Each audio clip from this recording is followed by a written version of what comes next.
અમીર બહેનના ઘરે લગ્નમાં પહોંચ્યો ગરીબ ભાઈ. બહેને તેનું અપમાન કર્યું તો ગરીબ ભાઈએ એવો શુકન આપ્યો જે જોઈને મોટા મોટા અમીર લોકો પણ દંગ રહી ગયા.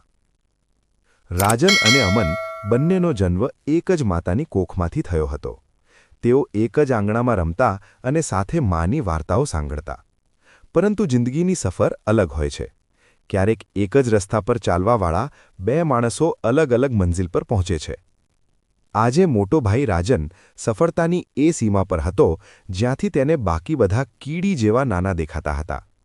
તેમનો ધંધો ચરમસીમાએ હતો. શહેરના મોટા લોકો સાથે તેનું બેસવાનું હતું. તેનું ઘર જેવું ઓછું અને વિદેશી મહેલ જેવું લાગતું હતું.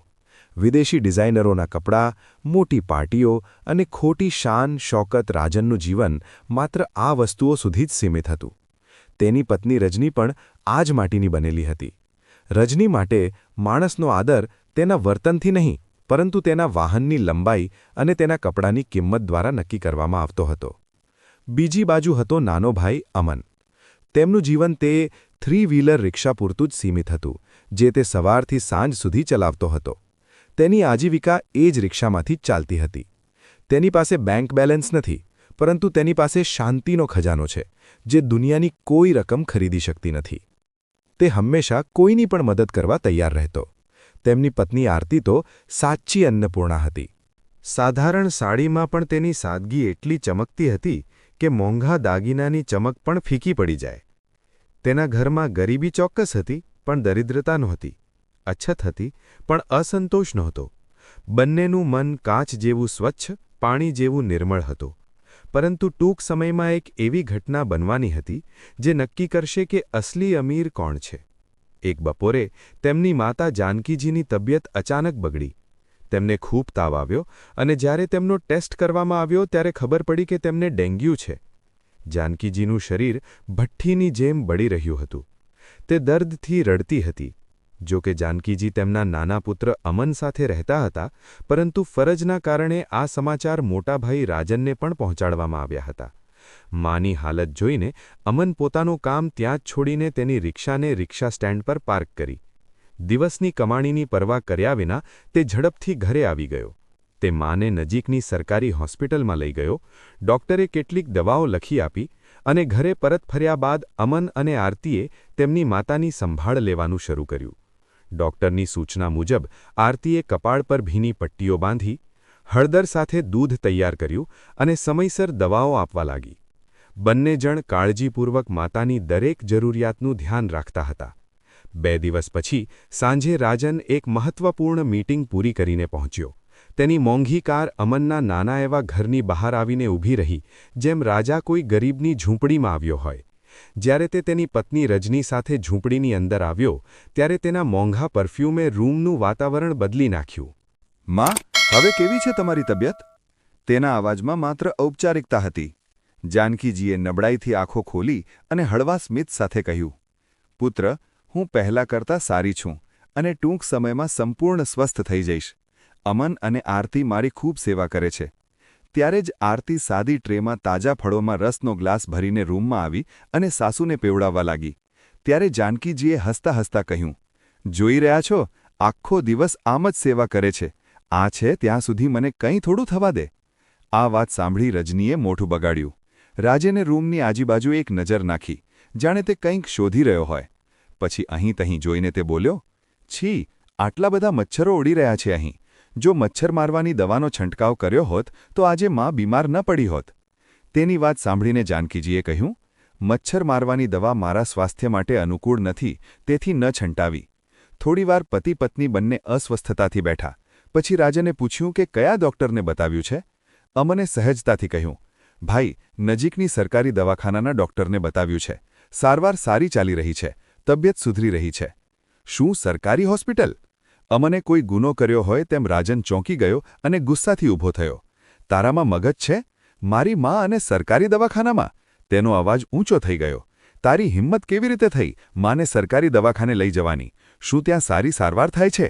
ત્યાં લોકો માત્ર મોતની રાહ જુએ છે. જો પૈસાની અછત હતી તો મારી પાસે માંગી લીધા હોત. ઓછામાં ઓછું મારા લેવલનું ધ્યાન રાખ્યું હોત. તે તેના ખિસ્સામાં હાથ નાખીને પાકેટ કાઢી રહ્યો હતો ત્યારે જાનકીજીએ તેના ધ્રુજતા હાથે તેને અટકાવ્યો. ના રાજન, મારે કોઈ ખાનગી હોસ્પિટલની જરૂર નથી. મારા માટે સૌથી મોટી દવા મારા બાળકોનો પ્રેમ છે, જે મને અહીં પુષ્કળ પ્રમાણમાં મળી રહ્યો છે. મોટી હોસ્પિટલની નર્સો પણ એટલી કાળજી નહીં રાખે જેટલી આ બંને રાખી રહ્યા છે. માતાની વાત સાંભળીને રાજને દુઃખી થઈને મોં ફેરવી લીધું. તેના મનમાં શું વિચારો હતા? જો હું ઈચ્છું તો શહેરના સૌથી મોટા ડોક્ટરને અત્યારે અહીં ઊભા કરી શકું, પણ જો હું તેમને આ તૂટેલા ફૂટેલા મકાનમાં બોલાવીશ તો મારા માટે શરમ આવશે. તેણે તરત જ પોતાનો અતિ આધુનિક મોબાઈલ ફોન કાઢ્યો અને શહેરના એક જાણીતા ડોક્ટરને ફોન કર્યો.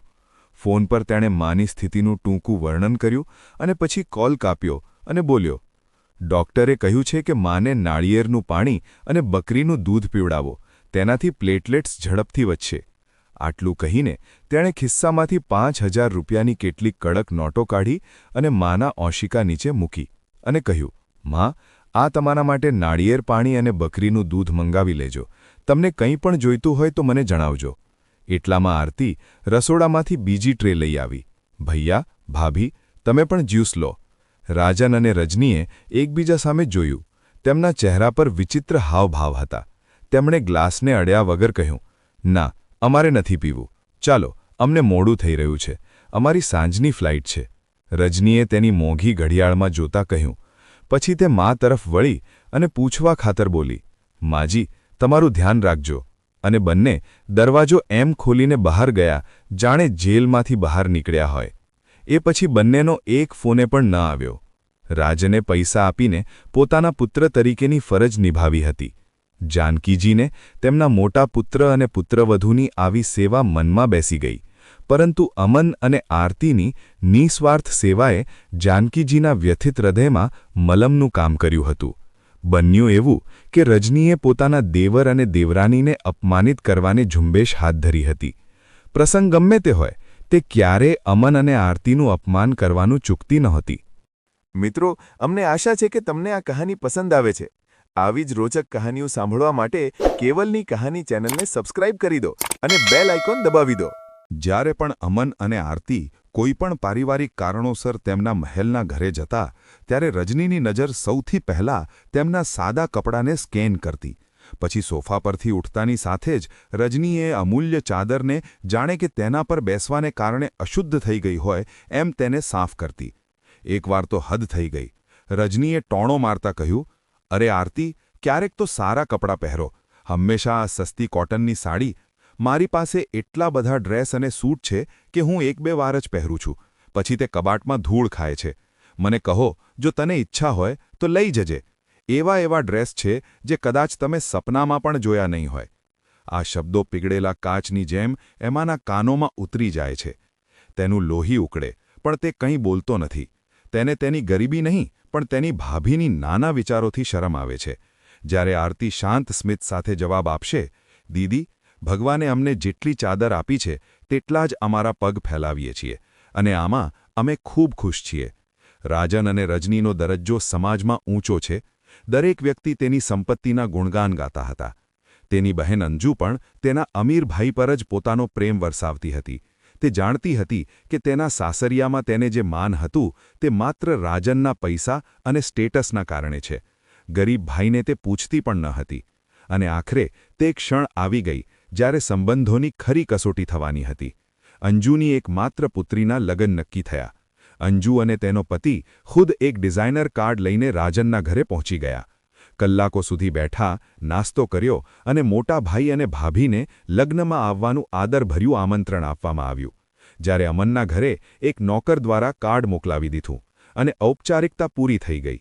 અંજુએ તેની માતા જાનકીજીને બોલાવી અને કહ્યું, માં, તમારે તો આવવાનું જ છે. પરંતુ તે આખી વાતચીતમાં તેણે તેના નાના ભાઈ અને ભાભીનો ઉલ્લેખ ન કર્યો. આ અપમાન અમન અને આરતીના હૃદયને વીંધી નાખતું હતું, પરંતુ બંનેએ તેને ચૂપચાપ સહન કર્યું. લગ્નનો દિવસ નજીક આવી રહ્યો હતો. જાનકીજીનું હૃદય તેના નાના પુત્રની આર્થિક સ્થિતિ અને સમાજમાં તેની બદનામી વિશે વિચારીને ડૂબી રહ્યું હતું. એક દિવસ તેણે હિંમત કરીને રાજનને કહ્યું, બેટા રાજન, તું શગુનમાં બહુ જાજા પૈસા ન આપતો. બસ એટલું જ આપજે કે તારો નાનો ભાઈ પણ તારી બરાબરી કરી શકે તો સમાજમાં તેનું પણ થોડું સન્માન થાય. માતાની આ વાત સાંભળીને રાજન અને રજની મોટેથી હસ્યા, જાણે જાનકીજીએ કોઈ મજાક કહી હોય. રજનીએ કટાક્ષ કરતા કહ્યું, અરે માજી, અમે અમારી ક્ષમતા મુજબ જ આપીશું. આમાં અમનની બરાબરી ક્યાંથી આવે? તે એક નાનો રિક્ષા ડ્રાઈવર છે. અમારો આટલો મોટો ધંધો છે. અરે, અમે પૂરા 51,000 રૂપિયા આપીશું. 1 પૈસો પણ ઓછો નહીં. અમારી પણ સમાજમાં ઇજ્જત છે, એક રુતબો છે. રાજાને પણ તરત તેની પત્નીની હામાં હા મળાવી. રાજન તો જાણે આ દિવસની વાટ જોતો હતો કે જ્યારે તે તેની અમીરી બતાવી શકે અને ભાઈને નીચો બતાવી શકે. માતાનું દિલ તૂટી ગયું. અમન પણ ચિંતાના દરિયામાં ડૂબી રહ્યો હતો. તે પણ તેની પ્રિય ભત્રીજીના લગ્નમાં ભવ્ય ખર્ચ કરવા માંગતો હતો, પરંતુ જે વ્યક્તિ રિક્ષા ચલાવીને રોજના થોડા રૂપિયા કમાય છે, તે 51,000 શગુન આપવાનું સપનું જોઈ પણ ન શકતો હતો. આરતીએ તેના પતિના મોઢા પર ચિંતા જોઈ. તે બોલી, તમે કેમ ટેન્શન લો? સંબંધો કંઈ ત્રાજવા પર તોલ્યા નથી જતા. એ તો પ્રેમ અને આશીર્વાદના દોરથી વણાયેલા છે. આપણે જે પણ આપીશું તે દિલથી આપીશું. તેમ છતાં તેના પતિની ચિંતા દૂર કરવા તેણે હિંમત દેખાડી અને કહ્યું, મારી માએ મને સોનાના 2 કંગન આપ્યા છે. આપણે તેને વેચી દઈશું. અમને સખત ના પાડી. ના આરતી, બિલકુલ નહીં. આ તારી માતાની છેલ્લી યાદો છે. હું તેને ક્યારેય વેચીશ નહીં. આ મારી જવાબદારી. હું ગમે ત્યાંથી પૈસા લાવીશ. અમને તેના મિત્ર પાસેથી ઉધાર લેવાની કોશિશ કરી પણ મેળ ન પડ્યો. લગ્નહદના 1 દિવસ પહેલાં તે કામથી અમનના ઘરે ગયા. ત્યાં રજનીએ ઝેરથી ભરેલા શબ્દો સાથે બીજો હુમલો કર્યો. અમન, સાચું કહો, તારે અને આરતીના લગ્નમાં ન જવું જોઈએ. તમારા આ સાધારણ કપડાં અને નાનું એવું શગુન જોઈને લોકો શું વિચારશે? બેકારમાં સાસરિયાની સામે તું બહેનનું અપમાન કરીશ. આ સાંભળીને અમનનું દિલ તૂટી ગયું. તેને લાગ્યું કે કોઈએ તેના સ્વાભિમાન પર નિર્દયતાથી હુમલો કર્યો છે. તે કંઈક કહેવા માંગતો હતો, પરંતુ મોટા ભાઈના ઘરમાં નાના હોવાના પ્રતિષ્ઠાએ તેનું મોં બંધ રાખ્યું. તે ત્યાંથી ભારે હૈયે પાછો ફર્યો. તે રાત્રે ઊંઘી શક્યો નહીં અને બીજા દિવસે તેની પત્ની રિક્ષા લઈને લગ્ન સ્થળે પહોંચી ગયો. અને જેવો તે પહોંચ્યો, મોંઘી ગાડીઓના હોર્નના અવાજમાં રિક્ષાનો અવાજ ડૂબી રહ્યો હતો. તે નીચે ઉતરતા જ તેની પાછળ એક ચમકીલી, બિલકુલ નવી લક્ઝુરિયસ કારે હોર્ન વગાડ્યો. રાજન ખૂબ ગર્વથી કારમાંથી નીચે ઉતર્યો. તેણે 80 લાખ રૂપિયા આપીને તે કાર શોરૂમમાંથી કાઢી હતી. લગ્નના આખા દિવસે માત્ર રાજન અને રજની જ ચર્ચા હતી. કોઈ રાજનના મોંઘા સૂટના વખાણ કરી રહ્યો હતું, તો કોઈ રજનીના ડાયમંડ નેકલેસ અને લાખોની કિંમતની ડિઝાઇનર સાડીના વખાણ કરી રહ્યું હતું. રાજે સૌની સામે ગર્વભેર તેની બહેન અંજુના હાથમાં 51,000 રૂપિયાનું જાડું પરબીડિયું પકડાવ્યું અને કેમેરાની ફ્લેશ થઈ ગઈ. અમન આંખ બંધ કરીને એક ખૂણામાં તેની બહેન પાસે ગયો અને ચૂપચાપ 11,000 રૂપિયાનો નાનો પરબીડિયું તેના હાથમાં મૂક્યું. અંજુએ પરબીડિયું લીધું, પણ તેની આંખોમાં કોઈ ખુશી નહોતી. આખા ફંક્શનમાં અમન અને આરતી અજાણ્યા હોય તેમ એક ખૂણામાં ઊભા રહ્યા. તેઓ અજાણ્યાઓની જેમ એક ખૂણામાં ઊભા હતા. લોકો દેખાતા પણ ન હોય તેમ તેમની પાસેથી પસાર થઈ રહ્યા હતા. અંજુ અને તેના પતિએ પણ પૂછવા ખાતર કેમ છો કહ્યું, અને મોટા ભાઈને તો ગર્વથી તેની બેટીના સસુરાલવાળાને મળાવતા હતા. નાના પુત્રના આ અપમાનથી જાનકીજીનું હૃદય રડી રહ્યું હતું. તેઓ હૃદયમાં ભગવાનને એક જ પ્રાર્થના કરી રહ્યા હતા કે તેમનો નાનો દીકરો પ્રગતિ કરે અને તેને પણ સમાજમાં માન સન્માન મળે. ગમે તેમ કરીને લગ્ન થઈ ગયા હતા. દીકરીના પરિવારના સભ્યો દુઃખી હતા અને ભારી મનથી અંજુએ દીકરીની વિદાય કરી. મહેમાનોની ભીડ ધીમે ધીમે ઓછી થવા લાગી. પંડાલમાં હવે નજીકના ઘરવાળા અને મજૂરો હતા. તે પોતાનો સામાન ભેગો કરવામાં વ્યસ્ત હતા. એટલી જ વારમાં રાઉન્ડની વચ્ચે અચાનક એક મજૂરનો પગ લપસ્યો અને લોખંડનો ભારે થાંભલો સીધો રાજેશના માથા પર પડ્યો અને બીજી જ ક્ષણે તેણે બૂમો પાડી. રાજેશના માથામાંથી ઝડપથી લોહી વહેવા લાગ્યો અને તે જમીન પર પડ્યો. અંજુએ પાગલની જેમ ચીસો પાડી, કોઈ કંઈક કરો, આમને હોસ્પિટલ લઈ જાઓ. અંજુની નજર પહેલાં તેના અમીર ભાઈ રાજન પર પડી. ભાઈ, કાર ઝડપથી બહાર કાઢો, જુઓ કેટલું લોહી છે. અંજુ જોરથી બૂમો પાડી રહી હતી. એકવાર રાજન તેની જગ્યાએથી થોડો ખસ્યો, પણ તે નવી કાર તરફ આગળ વધે તે પહેલાં તેના પગલાં થંભી ગયા. તેની નજર સામે એક બાજુ લોહીથી લથપથ તેના જીજા હતા અને બીજી બાજુ તેની નવી કારની ચમકતી સીટો. તેના મગજ અને માનવીય ક્ષણો વચ્ચેના સંઘર્ષમાં મગજમાં વિચાર આવ્યો, લોહીના ડાઘા, નવી કારની સીટ બગડી જશે, આ ડાઘ આસાનીથી દૂર થતા નથી. એક સેકન્ડમાં આ બધું તેના મગજમાંથી પસાર થઈ ગયું. તે પોતાની જગ્યાએ સ્થિર ઊભો રહ્યો. તેને તેની નવી કારની ચિંતા હતી. રાજન, તું શું જોઈ રહ્યો છે? ઝડપથી ગાડી બહાર કાઢ. જો તારા જીજાને કેટલી ઈજા થઈ છે. જાનકીજીએ ખૂબ જ બૂમ પાડી, પરંતુ રાજને જવાબ આપ્યો, માં, આજે જ શોરૂમમાંથી ગાડી લીધી છે, 80 લાખની છે, તે જલ્દી જ ગંદી થઈ જશે.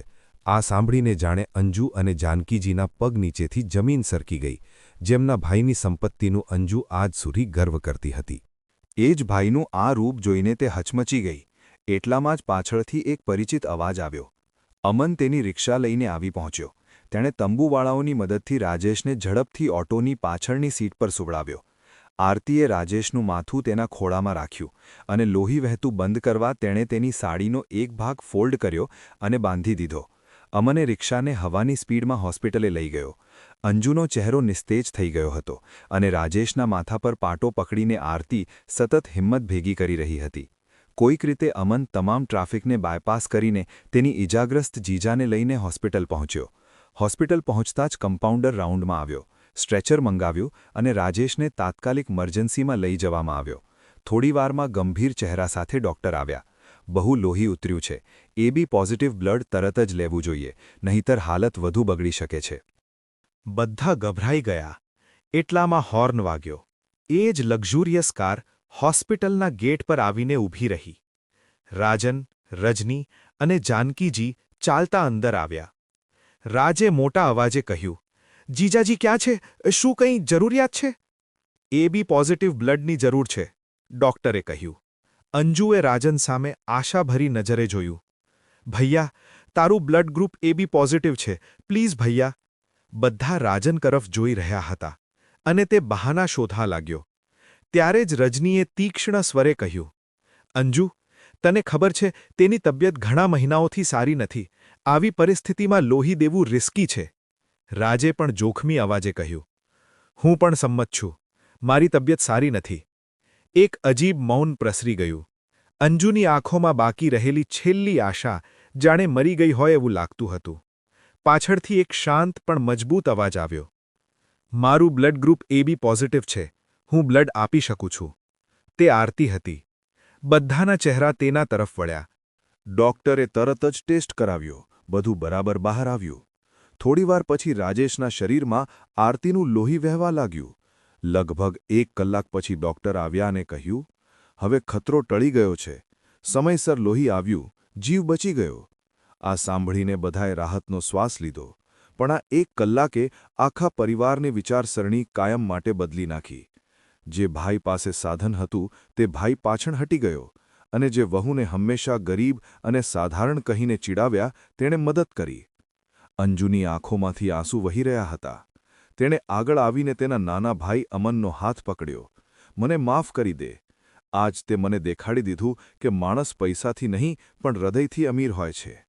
ધનિક ભાઈ જેની સંપત્તિ પર મને ગર્વ હતો તેને મારા પતિ કરતાં તેની કારની વધુ ચિંતા હતી અને તે મારા પતિને નવી જિંદગી આપી. હોશમાં આવ્યા પછી રાજેશ પણ પોતાની પર શર્મિંદા હતો. તેણે અમન સામે હાથ જોડીને માફી માંગી. આજે તેને સમજાયું કે અસલી શગુન 50,000 રૂપિયાનું કોઈ પરબીડિયું ન હતું. વાસ્તવિક શગુન સ્વજનોનો પ્રેમ અને સ્નેહ હતો, જે તે સંપત્તિની ચમકમાં જોઈ શક્યો ન હતો. થોડીવાર પછી રાજન મોંઘા ફળો અને જ્યુસની બોટલોથી ભરેલી બેગ લઈને ઇમરજન્સી રૂમમાં આવ્યો. તેણે અંજુને કહ્યું, જો અંજુ, હું જીજાજી માટે મોંઘા ફળો અને જ્યુસ લાવ્યો છું. અંજુએ કહ્યું, ભાઈ, 5 મિનિટ પહેલાં આમનું જીવન બચાવવા લોહીની જરૂર હતી, ત્યારે તો તમે પાછળ હટી ગયા હતા અને હવે આ બધું બતાવી રહ્યો છે. બીજી તરફ મારા પતિનું માથું ફાટેલું હતું, તેનો જીવ જોખમમાં હતો અને તે તારી મોંઘી કારની પડી હતી. એક ક્ષણ માટે પણ ના વિચાર્યું તમે એ કહેતા પહેલાં કે મારા પતિના લોહીથી ગાડી ગંદી થઈ જશે. કમજોરી તો ધીમે ધીમે સારી થઈ જશે, પણ જે ભરોસો તોડ્યો તે કેમ જોડશો? રાજન ચૂપ થઈ ગયો. જાનકીજી, જે અત્યાર સુધી ચૂપ હતી, પોતાનો ગુસ્સો રોકી ના શકી અને બોલી, રાજન, આ દેખાડો કરવાની કંઈ જરૂર નથી. રિશ્તા એ દોરા જેવા હોય છે, જે એકવાર તૂટી જાય ફરીથી જોડાતા નથી. તારા જીવનમાં ખૂબ સંપત્તિ કમાઈ, પણ જિંદગીએ તને ઇન્સાનિયતની કસોટીથી પારખ્યો તો તું હરી ગયો બેટા. આવી સંપત્તિ શું કામની, જે જરૂરિયાતના સમયે પરિવારના કામમાં જ ના આવે? વોર્ડમાં ભારે શાંતિ છવાઈ ગઈ હતી. વોર્ડમાં વાતાવરણ ભારે થઈ ગયું હતું. રજની, જે સામાન્ય રીતે દરેક બાબતમાં મોટેથી બોલતી હતી, તે આ વખતે ચૂપ હતી. તેની આંખો નીચી હતી અને તે જીભ વડે કંઈ બોલી શકતી ન હતી. તે બંને તેની મોંઘી ગાડીમાં બેસીને ચાલ્યા ગયા. એમની ગાડીની સીટો તો સાફ હતી, પરંતુ જમીર ઉપર જે દાગ લાગી ગયો તે દુનિયાના મોંઘામાં મોંઘા ડિટર્જન્ટથી ના જાય તેવો હતો. તમે ભારતના કયા શહેરમાંથી કેવલની કહાણી સાંભળો છો? જો તમને વિડિયો પસંદ આવ્યો હોય તો વિડિયોને લાઇક કરો અને ચેનલને સબસ્ક્રાઇબ કરો. અંત સુધી વાર્તા સાંભળવા બદલ તમારો ખૂબ ખૂબ આભાર. જય હિન્દ, જય ભારત.